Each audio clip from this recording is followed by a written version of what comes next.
নমস্কার দর্শকগণ, আপনারা দেখছেন এসএ নিউজ পশ্চিমবঙ্গ চ্যানেল। চলুন আজকের বিশেষ 10টি খবর জানা যাক।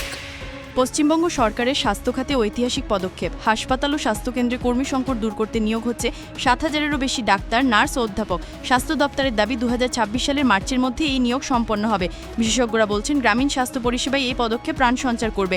জনস্বাস্থ্যে নতুন দিগন্ত খুলতে চলেছে এই সিদ্ধান্ত। WBJEE পরীক্ষার্থীদের জন্য বড় ধাক্কা। হাইকোর্টের নির্দেশে স্থগিত হয়েছে এই বছরের ফলাফল। অভিযোগ উঠেছে মেধা তালিকা তৈরিতে অনিয়ম হয়েছে। আদালতের নির্দেশ, নতুন মেধা তালিকা তৈরি না হওয়া পর্যন্ত ফল প্রকাশ বন্ধ থাকবে। শিক্ষার্থীরা পড়েছে অনিশ্চয়তায়, আর অভিভাবক মহলও উদ্বেগে।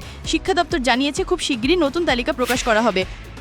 ওবিসি সংরক্ষণ নিয়ে জট কাটাতে বা সুপ্রিম কোর্টের দ্বারস্থ হচ্ছে রাজ্য সরকার।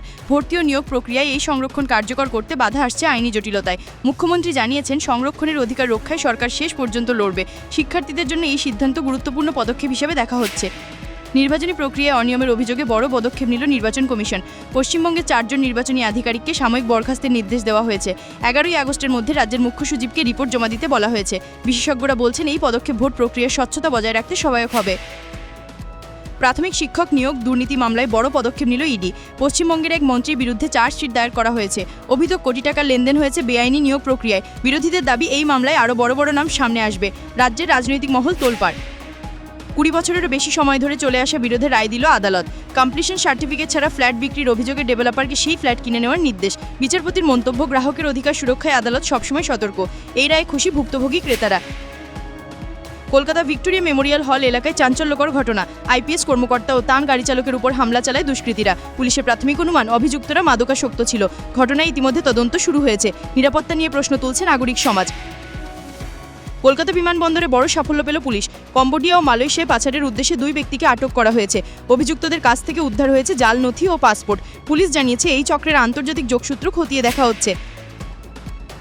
আরজিকার হাসপাতালে ডাক্তার ধর্ষণ ও হত্যার 1 বছর পূর্তিতে রাজ্য জুড়ে প্রতিবাদ হচ্ছে। চিকিৎসক সমাজের ডাকে মোমবাতি মিছিল ও ধিক্কার সভা অনুষ্ঠিত হয়েছে। ন্যায় বিচারের দাবিতে সরব জনসাধারণও। এই ঘটনায় অভিযুক্তদের দ্রুত শাস্তির দাবি আবারও জোরালো হচ্ছে।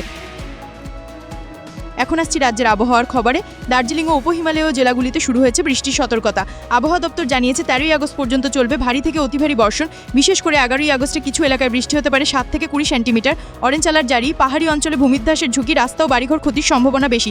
জলাবদ্ধতায় দৃষ্টি সীমাবদ্ধ হতে পারে, যানজটের আশঙ্কাও রয়েছে। প্রশাসনের পরামর্শ, ঝুঁকিপূর্ণ এলাকা এড়িয়ে চলুন, গাড়ি চালান সতর্ক হয়ে, আর প্রয়োজনীয় সামগ্রী সঙ্গে রাখুন। তো এই ছিল আজকের মুখ্য সমাচার। এরকমই আরও নিউজ আপডেটস পেতে চোখ রাখুন এসএ নিউজ পশ্চিমবঙ্গ চ্যানেলে। সত্য যা আপনারা জানতে চান। ধন্যবাদ।